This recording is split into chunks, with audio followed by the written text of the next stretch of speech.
within the individual, but it makes them unable to have meaningful, sustaining relationships with other people, and that can be a vicious cycle in of itself. The disconnect, the isolation that we struggle with.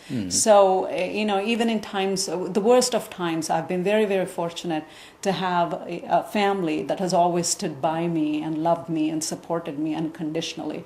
So that is a phenomenal tool in my wellness as well. And in terms of other non-pharmaceutical or approaches to healing or herbal remedies, St. John's wort is it's a herbal antidepressant, if you would like to put it that way. There's much research done that proves the efficacy of it as an antidepressant. There's much controversy about it, but at least for me, I don't have any side effects, detrimental side effects, as I would with a psychotropic drug, a prescriptive antidepressant. What is it? It's a herbal? It is herbal. It is herbal. So it's available freely, non-prescription? It is non-prescription. It is available over the counter. And what I must insist at this point in time is that I am in no way saying that medications don't help. Medications do help, but if they're not helping you, it isn't the end of the road. There are many other opportunities in healing strategies that one can explore. Because, for example, although the World Health Organization says that 1 in 4 of us is going to be affected by mental disorders in our lifetime, in my family of 5, my mother, my father, and 3 of us, my brother, my sister, and myself, 4 out of 5 of us have struggled with mental illnesses, ranging from depression to schizophrenia. There's a huge genetic component to this illness, as it is with many other chronic illnesses. And so it is within my family. But fortunately, again, with a greater understanding about these disorders, with the determination to seek help and to actively participate in the treatment process, and the love, support and love of our families, I am so delighted to say all of us have recovered and are doing incredibly well with our lives. I can see that you're so relaxed and you're so eloquent in what you're saying and sharing very bravely your experience, I must say. Are you now off any medication and you're still practicing only the pranayama and meditation techniques to keep yourself healthy, fit, and as you're looking healthy and fit? Thank you. Yes, absolutely. There have been many times, first of all, in my life, as it is in some people's lives, depression can be recurrent. And in my life, it is recurrent. And so the way I have been able to manage it is, again, with all the wellness tools that I just described. But in terms of, am I off medications? Absolutely. Because every single time that we have tried, we, meaning me and my psychiatrist, have tried to introduce an antidepressant into my being, I have the same violent response to it. So it doesn't matter, if it is a new drug that wasn't existing 10 years ago when we tried an antidepressant. It doesn't matter. Even if I take a pediatric dose, I still have the same violent response to it. So we have now come to a point after about 15, 20 years of experimentation, literally, that perhaps this is not going to be an option for me at all. But like I said, all these other options are available to me, and I have integrated them into my life, and that's exactly what has kept me live and thrive as well as I have. No, it's a great story, actually. I'm very impressed at the way in which you have come out of it, and obviously you want to share that experience with others and also impart that knowledge, I would imagine. And is that the reason you started ASHA International? Absolutely. After years and years of struggling in shame and in silence and despair, and it's not just my struggle, it's the struggle of my family as well, and ending up in that isolation cell, and for the first time realizing what the purpose of my life was. My only mission from that point on in my life was, if I can share my experience and the lessons I learned through this journey, which was both traumatic and life-transforming, if I can share my journey with one another person in this world, so I can educate them and prevent them from the trauma that I had experienced, then my life was worthwhile. Absolutely. Yeah. So What does ASHA International do? ASHA International is a Portland-based nonprofit organization, and our mission is to promote individual, organizational, and community wellness through mental health education, training, and support. So in essence, we always believe that there are 3 phases in wellness. The very first phase is awareness. We have to be aware of the signs and symptoms of illness, so we recognize it early on, because early detection is the greatest, tool in treatment and in recovery. So awareness is the very fundamental step that we all have to take to educate ourselves. And it's not just about mental health issues; it's about all health issues. And that leads to the next step, which is acceptance. Because with mental illness, because of the fear, because lack of awareness leads to fear, leads to misperceptions, which leads to stigma, which then leads to discrimination, and on the vicious cycle goes. So we have to create acceptance in the hearts and minds of our families and of our communities that mental illnesses are disabling. They are part of the human experience. Yes. And that people, when provided the right treatment and supports, do recover and they can thrive in their lives. So we need to help them overcome the stigma, overcome the ignorance, overcome the fears, and create acceptance that people with mental illness are human beings with potential. They're not crazy. They're not insane. And the third and final step is taking the necessary action to seek the help, to seek the treatment, to seek the supports that we all need. And so ASHA International really focuses very strongly on that.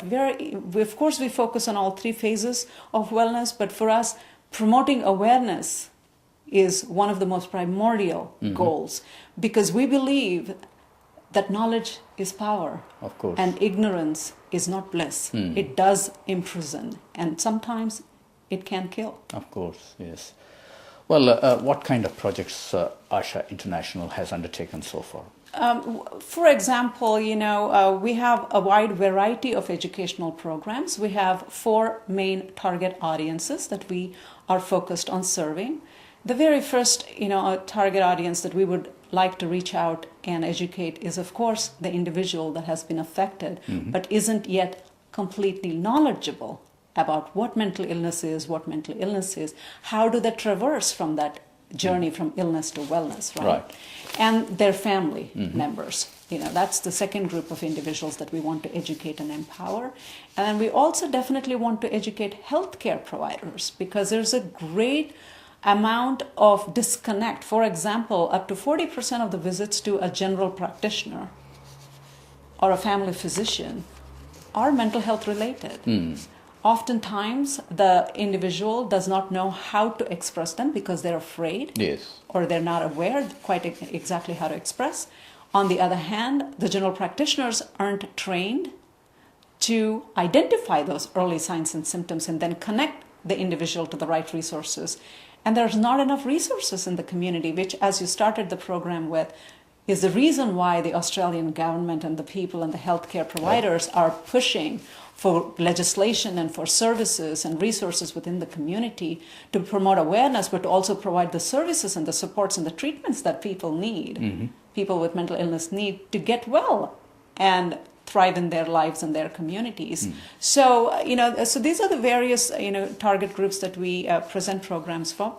One of the distinct values of the programs that ASHA International provides is all of our programs are very culturally relevant. All right.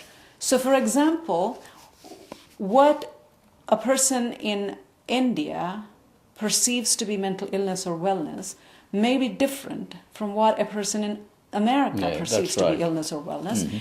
And therefore, the treatment and the support systems could vary from culture to culture as well. So, for example, when I present in India, I focus extensively on that cultural perception. Right. And that culture's resources, for example, and treatment modalities. And fortunately, being Indian, I have an advantage in understanding the culture intimately, in able to experience. Again, going to the US, again, I'm fortunate that I've lived there for 28 years now. long enough Yes, of to be course. calling myself, and Yeah, very an proudly so, American, yeah. an American as well.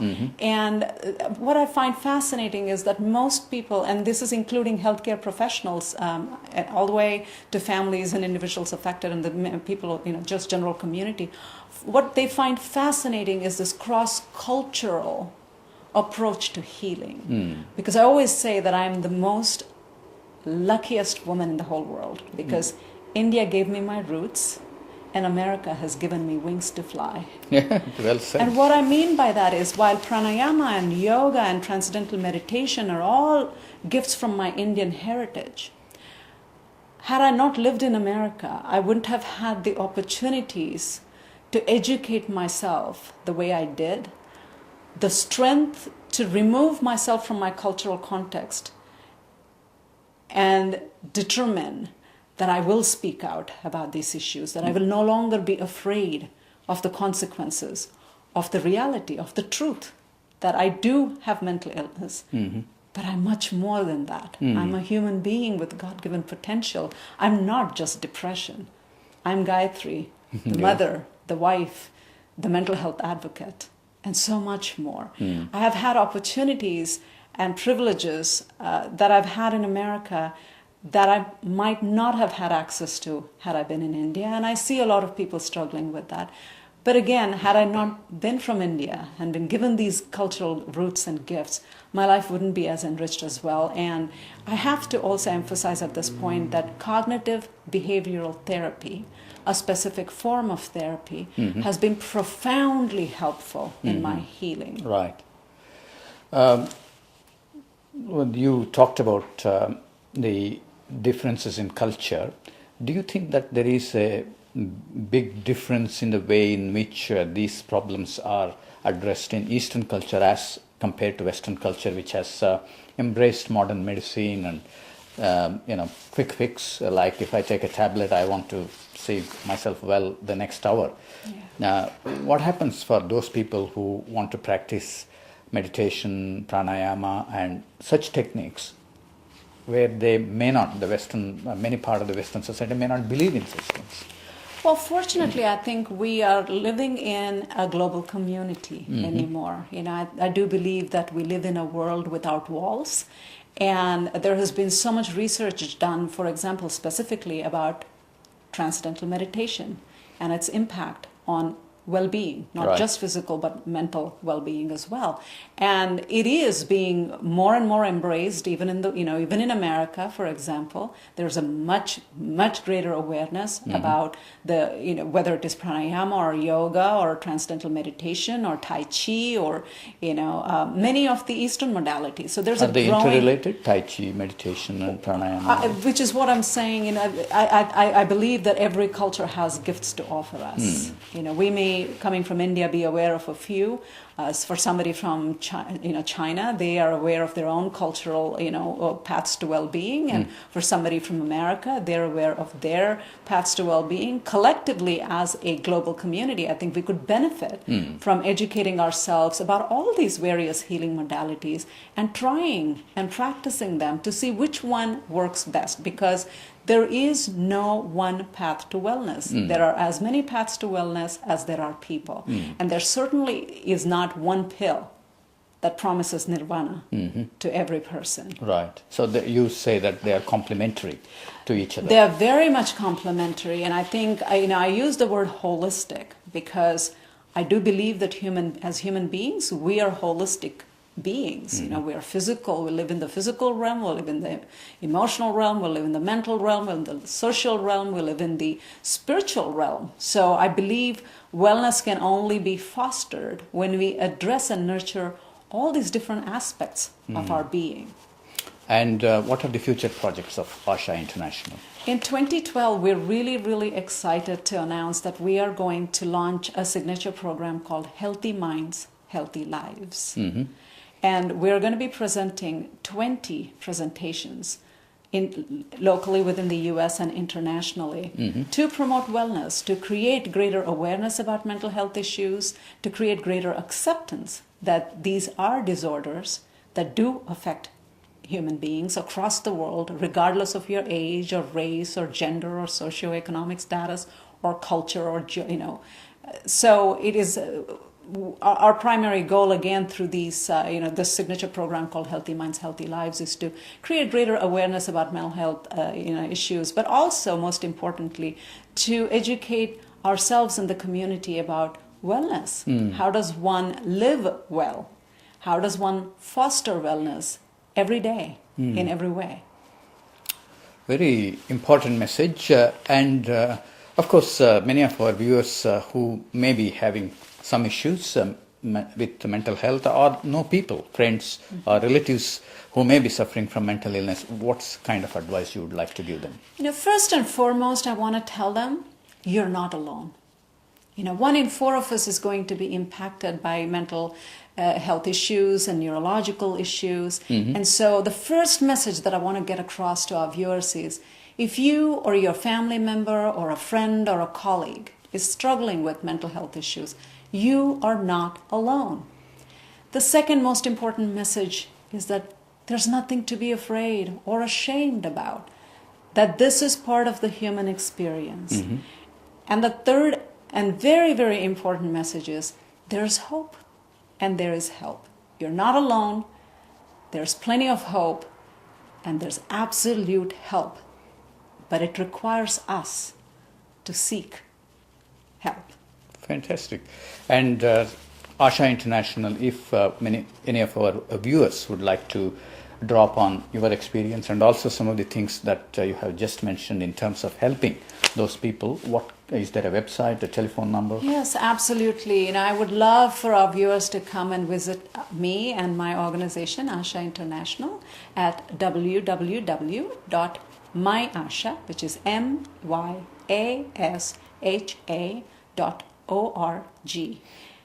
And email is yet another great way. And if you go to the website, you will definitely have more contact information. And people are welcome, absolutely welcome, to contact me in person at Gayathri, that's Gayathri, at myasha.org. There you go, viewers. Those details, the website address as well as the email, is at the bottom of your screen. And I must say that yours is a story that has no parallel.